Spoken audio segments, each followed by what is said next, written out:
담당 PD의 저질 체력으로 인해 지난주 방송을 하지 못해 죄송합니다. 너무 일만 하지 말고 운동도 하도록 조치를 취하겠습니다. 송구스럽지만 원활한 방송을 위해 각종 보약과 피로회복제를 후원받고 있으니 조금 무리하셔 보내주시면 감사하겠습니다. 안녕하세요. 추정 60분의 맹부학입니다. 드디어 팟캐스트에도 추정 60분이 등록되었습니다. 그런데 아직 댓글이 별로 없네요. 조금 민망합니다. 어려운 시사 문제도 쉽고 재미있게 정확하고 끈질기게 파헤치는 추정 60분에 많은 관심과 사랑 부탁드립니다. 이번 시간에는 등골 브레이커로 불리며 여러 대학생과 학부모를 절망으로 내몰고 있는 대학 등록금 문제를 짚어봅니다. 세계 최고의 수준의 등록금을 내고 있지만 교육 수준은 반도 못 따라가는 불편한 진실, 사립재단의 직무유기와 정부 여당의 거짓말을 집중 추궁합니다. 약속 안 지키면 새고랑 찹니다. 빈말이라고 생각하면 오산이요.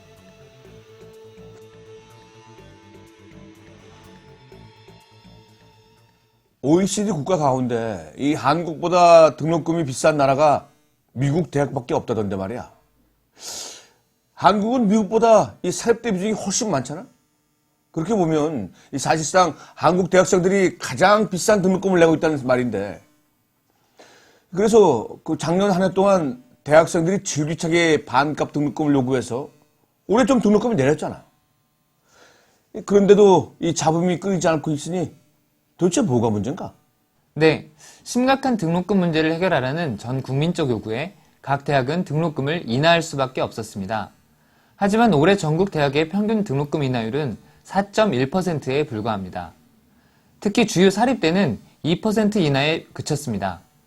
이는 국민들이 바라던 반값 등록금에는 한참 못 미치는 액수입니다. 아니, 무슨 광고 찍는 것도 아니고 2%가 뭐야? 쪼잔하게 20%도 아니고. 그래봤자 1, 20만 원 수준일 텐데 이 내리는 수준만 했으니 반값 등록금을 기대했던 학생들은 아주 허무하겠군. 그런데 자세한 내막을 살펴보면 등록금 인하 속에 숨겨진 진실이 있었습니다. 일부 대학에서는 수업 일수를 줄이거나 시간 강사를 해임하고 장학금은 삭감하는 등 별의별 꼼수를 다 쓰는 것이 확인되었습니다.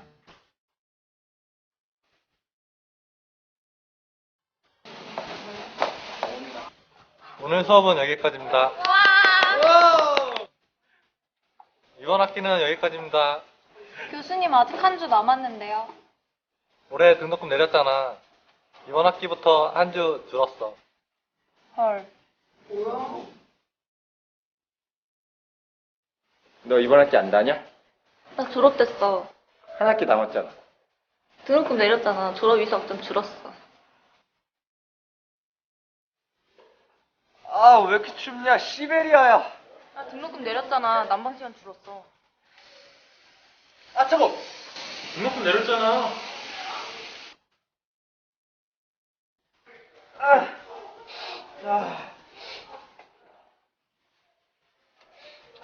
휴지질이 왜 이래? 등록금 내렸잖아. 아니, 그럼 등록금 조금 깎아주는 척 하면서 이 수업의 질을 확 떨어뜨리는 거 아니야? 이러니 조사모사도 유분수지. 아, 그거 뭐냐. 물가 오를 때 자기들은 가격 안 올린다면서 양은 확 줄이는 수작하고 뭐가 다르냔 말이야. 특히 그 조수바, 옛날에는 훨씬 컸는데 지금은 뭐 프리미엄만 해졌잖아. 야채 크래카도 그래. 확 줄어들었어. 과자 한 봉지 사면 이 질소가 대부분이야. 이건 뭐 기업이나 대학이나 소비자, 학부모 등쳐먹는 방법은 똑같구만. 더 놀라운 사실이 있습니다. 등록금을 인하하면서 수업 일수를 줄인 학교의 주당 수업료를 계산해보면 오히려 수업료가 비싸졌다는 것입니다. 광운대의 경우 작년 연평균 등록금이 810만 원이고 32주간 수업했으니까 주당 수업료는 25만 3천 원 정도였습니다. 그런데 올해는 등록금이 2% 인하됐지만 30주 수업, 그래서 주당 수업료는 26만 5천 원으로 오히려 비싸졌다는 것입니다. 한양대 학생들도 수업 일수는 6.25% 줄었지만 등록금 인하는 2%밖에 되지 않아 실질적으로는 등록금이 인상된 거나 다름없다고 불만을 토로하고 있습니다. 이것 보게. 작년에 감사원이 대학 감사 결과를 발표하면서 회계 조작만 바로잡으면 12% 인하도 가능하다고 하지 않았나? 그런데도 반석은커녕 온갖 꼼수나 부리고 있으니 사립재단의 꼼수는 이뿐만이 아닙니다. 대표적인 게 바로 예산을 뻥튀기 하는 아주 고전적인 수법인데요. 관리 운영비나 연구비 등의 지출은 부풀리고 국고 보조금 등의 수입은 적게 책정해서 등록금 인상의 근거로 삼는 방법입니다. 이렇게 뻥튀기 된 액수의 상당액은 사학재단의 적립금으로 차곡차곡 쌓이고 있습니다. 이미 그 총액은 10조 원을 넘는 것으로 드러났습니다. 그런 돈으로 땅 투기나 하고 주식하다 몇백억씩 날리는 학교도 있던데 자기 돈이면 이렇게 하겠어? 학생들 삥 뜯어서 도박하는 거랑 뭐가 달라? 사립재단의 도덕적 해이가 심각하구만. 이 기업 같으면 세무조사라도 해서 혼쭐을 내줄 텐데 말이야. 무슨 방법이 없겠나? 도덕적으로 완벽한 이 정권에서는 유독 법치를 강조하지 않습니까? 그래서 이번엔 법대로 접근해봤습니다. 법대로 하자. 대학 설립 운영 규정에 따르면 사학재단은 일정 수준 이상의 수익용 기본재산을 확보해야 합니다. 또한 3.5% 이상의 연간 소득이 있는 재산이어야 하고 여기서 생긴 소득의 80% 이상은 반드시 법인 전입금의 형태로 대학 재정에 보태야 합니다. 그런데 이 기준을 만족하는 대학은 거의 찾을 수 없었습니다. 성균관대, 숙명여대, 경기대 등은 수익용 기본재산의 확보율이 10%도 안 되고 경희대, 서강대는 25%, 동국대, 고려대, 중앙대는 30% 수준입니다. 이는 전국 사립대의 평균 수준인 50.1%에도 미치지 못합니다. 그래? 많은 대학들이 법정 기준을 안 지키고 있단 말이지? 최소한의 자기 역할도 안 하면서 재단 이속만 챙기고 있구만. 수익용 기본재산의 수익률이 낮은 것도 문제입니다. 사립대학 대부분이 부동산에만 매달리고 있는데 땅은 팔지 않는 한 수익을 기대할 수 없습니다. 성균관대와 광운대는 수익용 기본재산 중 토지 비율이 100%로 다른 재산 유형은 전혀 없었습니다. 또한 수익용 재산의 수익금 중 80%는 학교 운영 경비로 사용해야 하지만 단국대, 중앙대, 포항공대 등 51개 대학은 한 푼도 부담하지 않는 것으로 확인됐습니다. 아니, 학교 운영 경비에 보태라고 수익 사업 보장하고 세금 혜택까지 줬으면 최소한 성이라도 보여줘야 되는 거 아니야? 법인 전입금을 한 푼도 안 낸 거라면 결국 혜택만 받고 꿀꺽한 거나 다름없잖아. 이러니까 사립대학 등록금 우전율이 이 70%에 육박하는 거 아니야. 안 되겠어. 이 수사 결과를 들어보니 대부분이 법을 지키지 않고 있는데 싹 잡아들여. 공개 수배합니다. 이 대학들은 수도권 사립대학으로서 사회 모범이 되어야 함에도 불구하고 사학재단이 자기 역할을 방기하였기에 공개 수배합니다. 올해 예산 보니까 그 전입금이 전혀 책정이 안 돼 있더라고요. 혹시 뭐 그런 특별한 이유가 있나요? 법정 부담 전입금? 이유는 뭐 기부금으로 받아서 법정 부담금을 쓸 수 있느냐 네, 이제 이 문제거든요. 네, 감사에서도 이거는 뭐 아시겠지만 감사에서도 그게 부당하다고 지금 얘기가 나왔기 때문에 아예 집중을 못한 거죠. 법정기부금이니까요. 네, 그것을 쓸 때는 이제 교육비라든지 법률에 맞게끔 교육비나 연구비나 이제 시설 투자하고 이런 쪽으로 쓸 수 있다라고만 돼 있는데 그렇게 하다 보니까 그건 대학으로 다 줘야 된다라고 판단을 하니까 당국에서는 네. 그러면 그거를 쪼개서 이제 그 일부분을 쪼개서 법정 부담금을 통장을 이제 예측 다른 대학도 마찬가지지만 다 해왔거든요. 네. 근데 그 자체가 안 된다 그러니까 되는 거 아니고 못하는 거죠 저희는. 수입 사업으로서 수익이 예상 안 된다는 말씀이신가요? 수입사업이 이제 거의 없죠. 법인은 뭐 그야말로 땅 사서 어떻게 할 방법이 없잖아요. 계속 수익을 내서 계속 학교에다가 계속 학교 부담을 줄이기 위해서 계속 지원을 해줘야 되는데 현실적으로 그런 대학이 없습니까? 대한민국에. 부담 적립을 해야 되는 그런 규정이 있잖아요. 뭐 아직까지는 뭐 강제 규정은 아니니까 그냥 수고했네. 성과가 좀 있었나? 사립학교법엔 빠져나갈 구멍이 너무 많아서 존재하되 적용할 수 없는 법이었습니다. 무엇이 문제인지 전문가에게 물어봤습니다.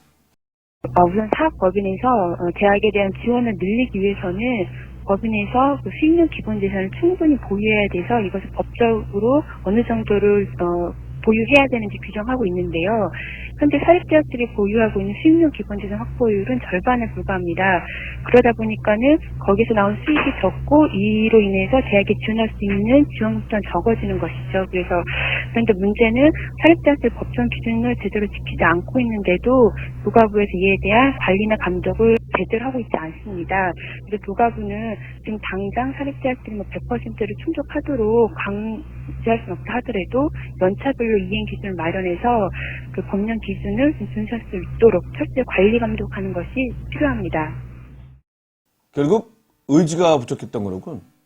정부가 나서서 관리 감독하고 이 방만한 운영에 대해서 규제를 가해야 하는데 그럴 기미가 전혀 안 보이니 이런 참나. 반값 등록금만 해도 애초에 이명박 정부와 한나라당, 지금의 이 새누리당에서 먼저 얘기한 거잖아? 그럼 당연히 대책을 세우고 약속을 지켜야지. 이제 와서 그런 적 없다고 이게 발표하면 이 도덕적으로 완벽한 정권이 할 짓이 아니지. 그런 면에서 저는 이명박 대통령과 새누리당을 사기 혐의로 고소하려고 합니다. 고소한다. 2007년에 이명박 후보는 등록금 절반위원회를 설치하겠다고 했고 현 이주호 교육과학기술부 장관도 등록금 부담을 반으로 줄이기 위해 노력하겠다는 취지의 발언을 했습니다. 당시 김영호 국회의장도 반값 등록금 민생법안 처리를 언급했는데 이제 와서 그런 공약을 한 적이 없다고 하는 것은 미필적 고의에 의한 사기죄로 볼 수 있습니다. 그래, 좋네. 명탕정 고난. 고소고발은 이 강용석의 전유물이 아니니까.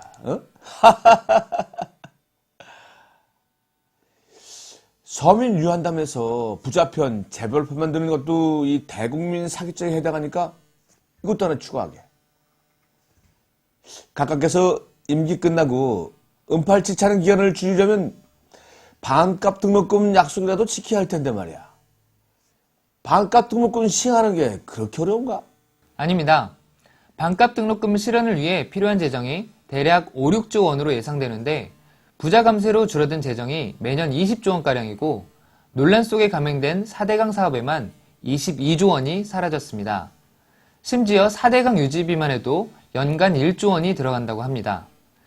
작년엔 미국 무기 도입을 위해 14조 원을 투입하기로 했습니다. 별도의 세금을 걷지 않아도 정부의 의지만 있다면 반값 등록금은 충분히 가능합니다. 그렇군. 반값 등록금 실현할 의지 있는 정부, 이 국회가 들어서야 해결될 텐데.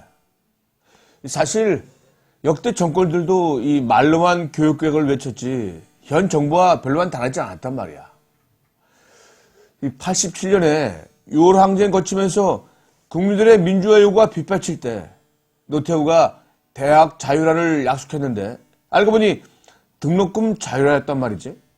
그리고 김영삼 정부 때는 신자유주의 정책을 적극 도입하면서 정부 지원을 줄였고 말이야.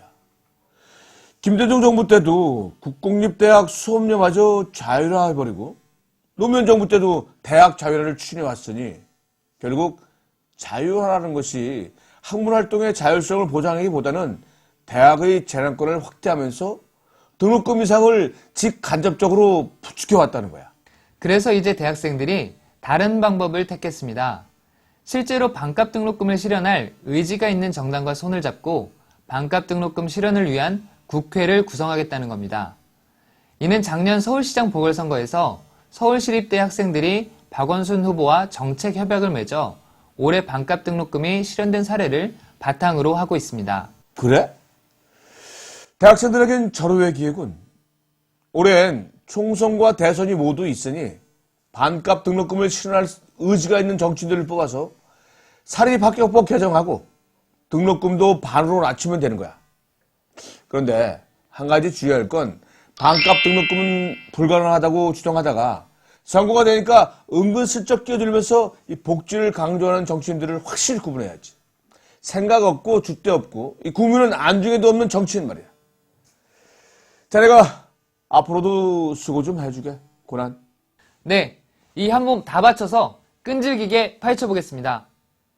형편이 어려운 학생들은 아르바이트를 전전하며 휴학과 복학을 반복하고 있습니다. 이들은 졸업 후에도 대출금을 갚지 못해 신용불량자로 사회생활을 시작해야 합니다. 이 서글픈 현실을 타개하는 것은 대학생뿐 아니라 우리 모두의 과제입니다.